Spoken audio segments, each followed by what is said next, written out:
And I think this is a really interesting piece of pop culture.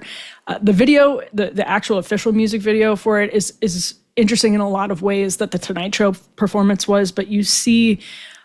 I call this like cultural physics. It's the pendulum swinging back with Gen Z after being exposed to the excesses of what's arguably like fourth wave feminism at this point. I often quote a BuzzFeed article from a few years back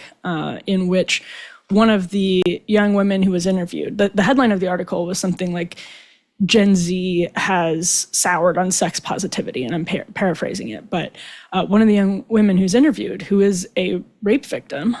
says in the article, she mentions HBO's Girls, she says Sex and the City, and says HBO, quote, did a number on me, about how the culture of sex positivity was way more perilous, way more fraught, and full of pain,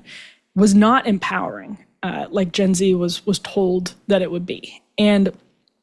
that's really sad because it shows an experiment obviously played out in real time, and there were real life guinea pigs who turned out to be the victims of an experiment that people, when it was starting, were cautioning against, of course. And,